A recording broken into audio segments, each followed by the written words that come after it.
Assalamualaikum warahmatullahi wabarakatuh.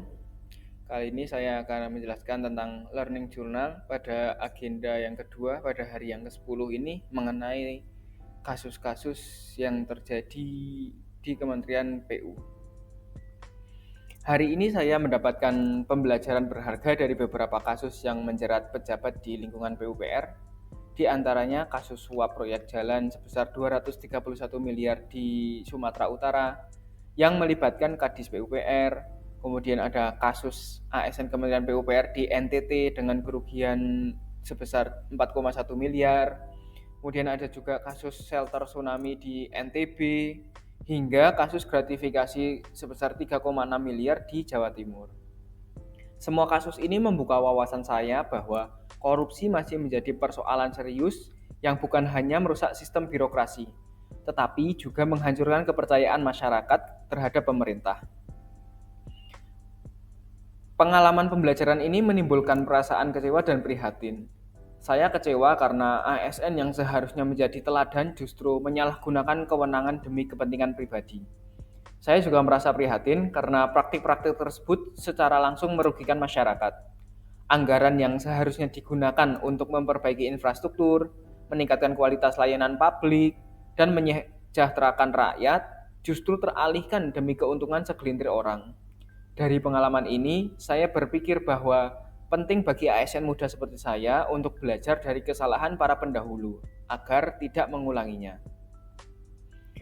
Proses pembelajaran dari kasus ini memberi makna substansi yang mendalam.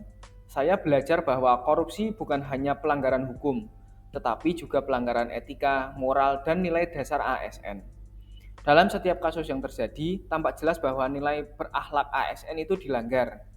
Yang pertama pada berorientasi pelayanan, hilang karena kepentingan rakyat dikorbankan demi keuntungan pribadi. Nilai akuntabel dilanggar karena pejabat tidak mempertanggungjawabkan amanah dan penggunaan anggaran dengan benar. Nilai kompeten diabaikan karena keputusan yang diambil tidak didasarkan pada profesionalitas dan keahlian, melainkan pada kepentingan pribadi.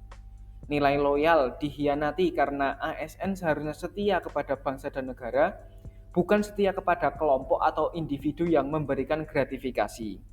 Bahkan nilai kolaboratif dan harmonis pun tercoreng karena kerjasama yang terjalin bukan hanya untuk membangun, melainkan untuk melakukan penyimpangan bersama. Dari pembelajaran ini, saya mengambil pelajaran penting tentang nilai berakhlak. Sebagai ASN muda, saya harus bekerja secara akuntabel dan transparan, meningkatkan kompetensi agar tidak mudah tergoda penyimpangan, serta menjaga loyalitas kepada bangsa dan negara, bukan kepada kepentingan pribadi. Dengan berpegang teguh pada nilai berakhlak, saya bertekad untuk selalu memberikan pelayanan yang terbaik, membangun kolaborasi yang sehat, dan menjaga integritas agar tidak mengulangi kesalahan yang sama. Mungkin itu saja yang bisa saya sampaikan. Terima kasih. Wassalamualaikum warahmatullahi wabarakatuh.